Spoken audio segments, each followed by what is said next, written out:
बिस्मिल्लाहिर्रहमानिर्रहीम। अस्सलामु अलैकुम वरहमतुल्लाहि वबरकातुहू।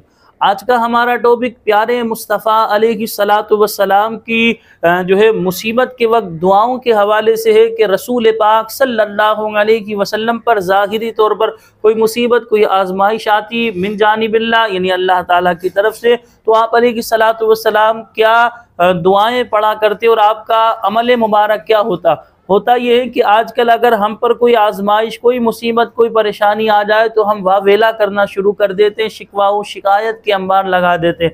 हालांकि हकीकत यह है कि ये मुसीबत, ये परेशानी, ये आजमाइश हमारे गुनाहों को धोने के लिए या दर्जात की बुलंदी के लिए आती है। तो हमें चाहिए कि हम सब्र के दामन को थामें, अल्लाह ताला की रज़ा पर राज़ी रहें। देखिए, जो हमारे साथ हो गया तो लिहाजा ये तकदीर में लिखा था, ये हमारे साथ होना था। लेकिन अगर कोई हमने जो है अपनी बशरी तकाज़े की वजह से गलती की तो हम उस पर नादिम हो, शर्मिंदा हो, आइंदा उस काम से जो है बचने की जो है पक्का आप इरादा करें। लेकिन रसूल पाक सल्लल्लाहु अलैहि वसल्लम पर कोई आजमाइश आती है तो हुज़ूर अलैहिस्सलातु वस्सलाम का अमल मुबारक समाअत फरमाएं। रसूल पाक सल्लल्लाहु अलैहि वसल्लम इस तरह अल्लाह के हुजूर दुआ किया करते, या हय्यु या क़य्यूम बिरहमतिका अस्तगीस। इसी तरह रसूल पाक सल्लल्लाहु अलैहि वसल्लम पर जो है कभी कोई मुसीबत आती तो आप अलैहिस्सलातु वस्सलाम ये दुआ मांगा करते, ला इलाहा इल्लल्लाहुल अज़ीमुल हलीम, ला इलाहा इल्ला ला इलाहा इल्लल्लाहु रब्बुस समावाति वल अर्दि रब्बुल अर्शिल अज़ीम। इस तरह रसूल पाक सल्लल्लाहु अलैहि वसल्लम दुआ मांगते। दोबारा रिपीट करता हूँ मैं इस दुआ को, ला इलाहा इल्लल्लाहुल अज़ीमुल हलीम, ला इलाहा इल्लल्लाहु रब्बुस समावाति वल अर्दि रब्बुल अर्शिल अज़ीम। इसी तरह जब ग़ज़वाए अहज़ाब हुआ और दुश्मन ने मुसलमानों को सख्त जो है मुहासिर में ले लिया तो अल्लाह के आखिरी नबी सल्लल्लाहु अलैहि वसल्लम ने इस तरह दुआ की, अल्लाहुम्मा मुनज़िलल किताब सरीअल हिसाब, अल्लाहुम्मा हज़िमिल अहज़ाब, अल्लाहुम्मा हज़िमहुम वज़लज़िलहुम। यानी इसका माना यह है, एक किताब नाजिल फरमाने, जल्द हिसाब लेने वाले, ए अल्लाह लश्करों को शिकस्त दे, ए अल्लाह इनको शिकस्त दे। तो रसूल पाक सल्लल्लाहु अलैहि वसल्लम का यह अमल मुबारक होता जो हमने आप हज़रात के सामने बयान किया। इसी तरह रसूल पाक सल्लल्लाहु अलैहि वसल्लम पर जो है ज़ाहिरी ज़िंदगी में मुख्तलिफ जुल्म व सितम किए गए। यानी हुज़ूर अलैहिस्सलातु वस्सलाम अल्लाह ताला की तौहीद की दावत देते, लोगों को जो है इस्लाम कबूल करने की दावत देते। उस वक्त के जो है औबाश लड़कों ने क्या किया, हुज़ूर नबी करीम सल्लल्लाहु अलैहि वसल्लम को तना तना की तकालीफ दी। जो है आप अलैहिस्सलातु वस्सलाम पर माज़अल्लाह ओजड़ी तक जो है इन बदबख्तों ने फेंकी, पत्थर तक आप अलैहिस्सलातु वस्सलाम को इन्होंने मारे।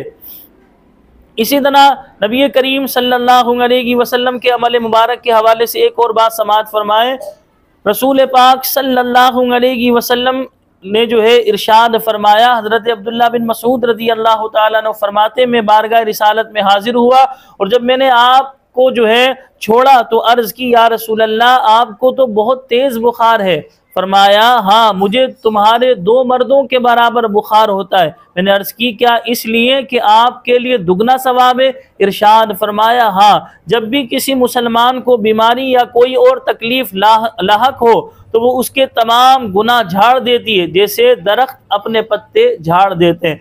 अब इस हदीस पाक पर आप गौर कीजिए, अल्लाह के नबी सल्लल्लाहु अलैहि वसल्लम पर भी देखें ज़ाहिरी तौर पर बुखार आता और हुजूर फरमा रहे हैं तुम्हारे 2 मर्दों के बराबर मुझे बुखार होता है।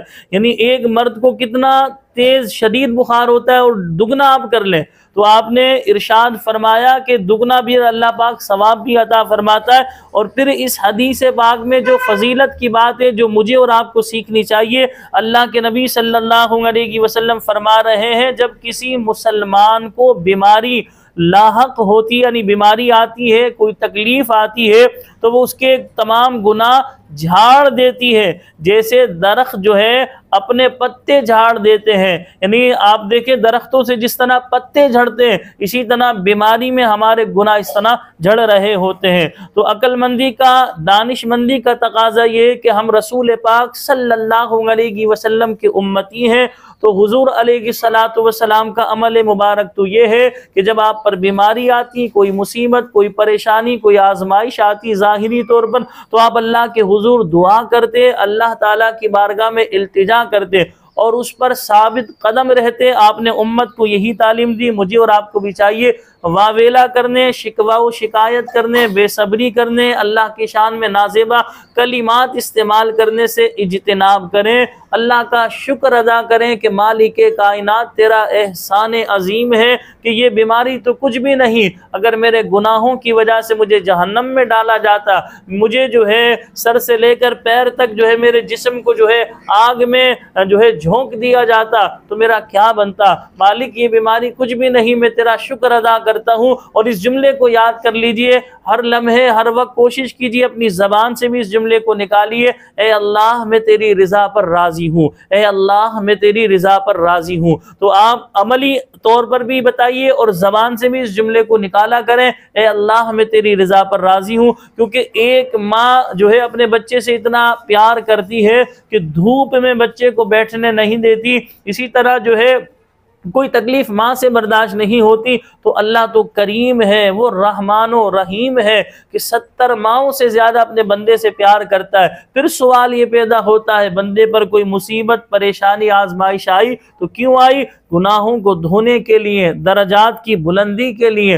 अल्लाह तबारक व तआला जो है हमारे दरजात को बुलंद करना चाहता है, तो लिहाजा इसी वजह से आजमाइश, मुसीबतें डाली जाती हैं। अल्लाह पाक हम सबको हर मुसीबत, हर परेशानी पर साबित कदमी नसीब फरमाए।